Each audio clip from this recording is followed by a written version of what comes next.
Hey, how's it going, guys? This is your boy Hazzed, and today we're going to be working on the Frost Dual Wield PvP guide for 6.2. We're going to be focusing on his stat priority, glyphs, rotation, bursts, and just some things like that. Let's jump into this guide and make sure you guys are ready for this.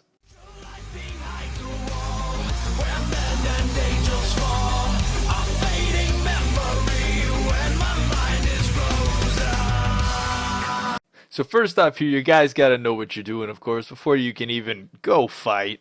Alright, so of course we're going to be using Plague Leech. Now why are we using Plague Leech? Because Plague Leech is going to add extra damage, and Holy Blight is kind of worthless with this scenario since you can spread everything within one Howling Blast.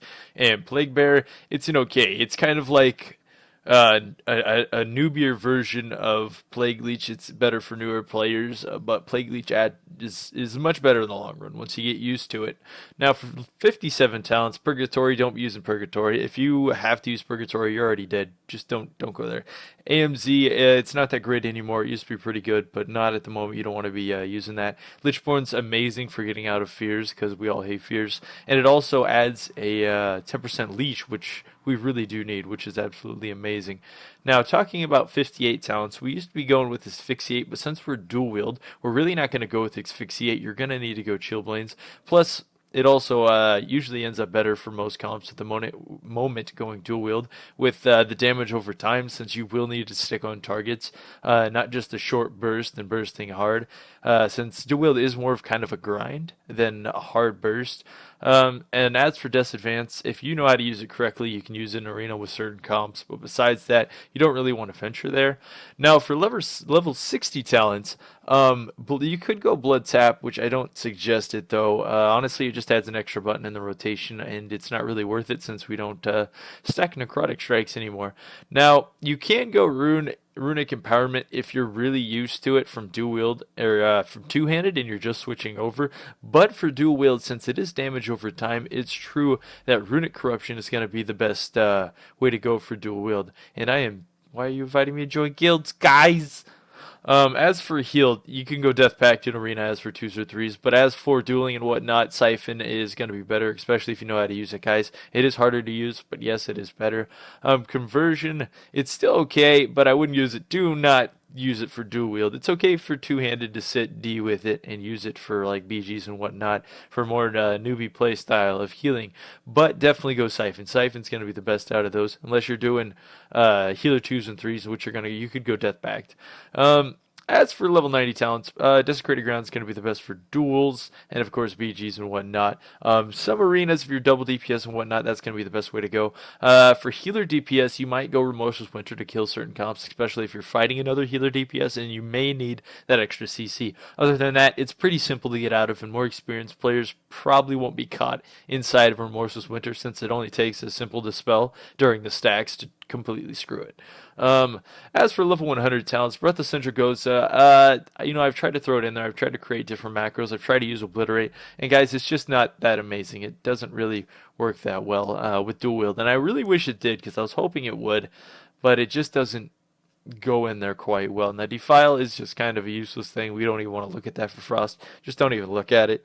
The damage debuff we get from the damage we take as Frost doesn't actually apply, so it's only good for blood if you're PvEing. So Necrotic Plague, yes, that's what we're going to be going for dual wield. Now, why are we going Necrotic Plague for dual wield? Since we do actually tend to use a ton of Plague Strikes and Howling Blast, it actually stacks up the Necrotic Plague fast enough that if we burst just before it, it creates a giant Necrotic Plague stack damage, and that's going to be what your burst is focused around, is that giant stack damage coming out, and then, of course, you're wailing in with those big Frost Strikes, hitting in those instant proc Howling Blasts, and throwing in extra Plague Strikes to keep those stacks up. Now, it's going to create a pretty big AoE splash damage since you are using your Howling Blast quite a lot more than you would with a two-hander.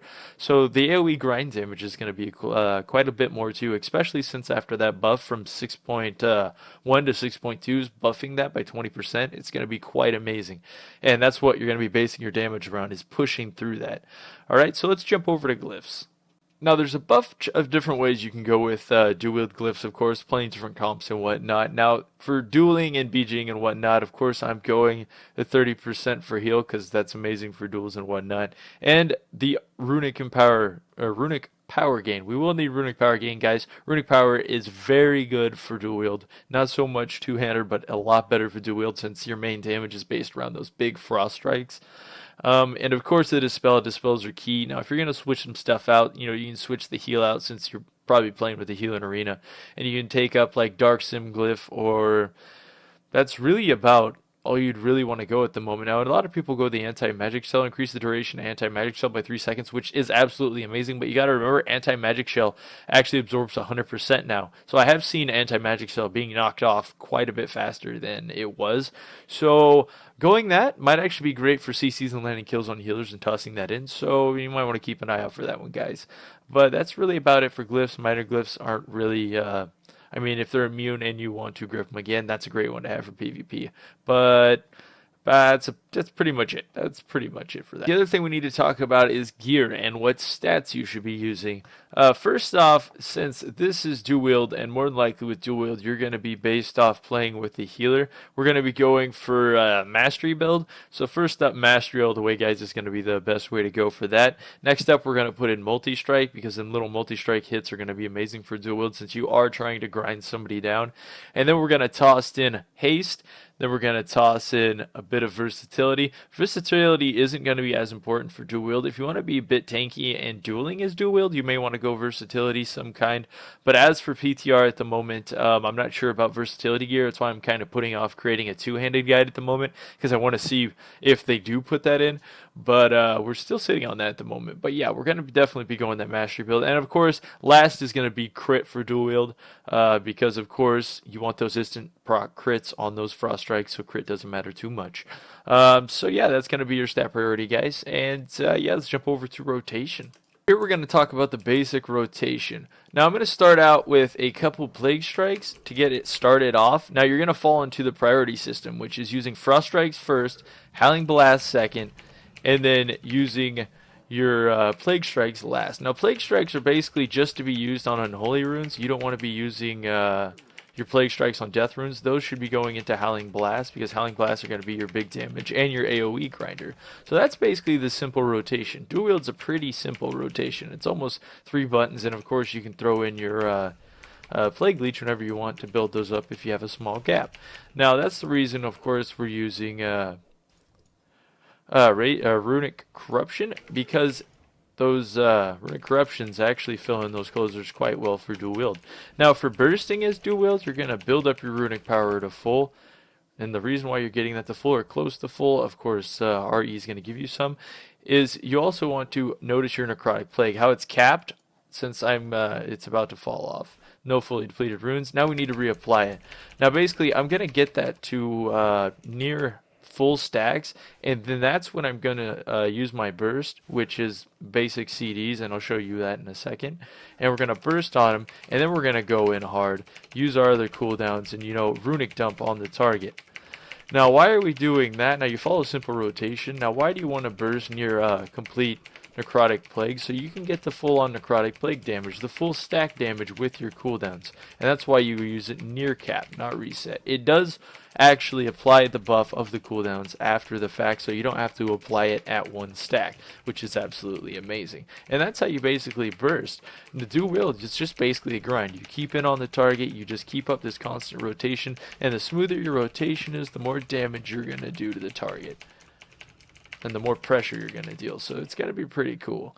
And that's about it. Now let's look at this macro. Look at this little burst macro. Burst macro is pretty simple. It's just cast Pillar of Frost, and then /use, of course, the PvP trinket, and then /use Strength Potion or whatever extra toys you want to add in after that. It's just a basic burst CD, nothing special. Now, we can't use our special one-shot macro, sadly, with dual wield, but I'll be focusing on both in the near future, so yeah, I'll keep you guys covered. I hope you guys enjoy, and hope it helped you guys understand dual wield a little more as we type random numbers and buttons and stuff. Good game. As for what presence you're going to use with dual wield, since it really relies on damage and runic power, you're going to need to stay in frost presence 90% of the time, unless you really need to survive with blood presence, guys. But other than that, blood presence is not very good for dual wield. You can use it in duels for mitigating damage, but when you actually come in to fight and burst, you're really going to want to use frost presence when it comes to dual wield, guys.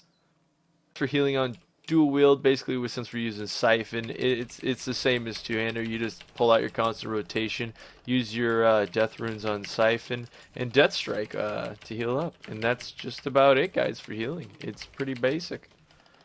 Death runes on Siphon, the other runes on Death Strike. That's going to be it for the 6.2 guide, guys. And if you guys like this, leave a like. And if you guys want to stick around for more Frosty Gate PvP and guides in the future, go ahead and subscribe down below. And thanks for watching, guys.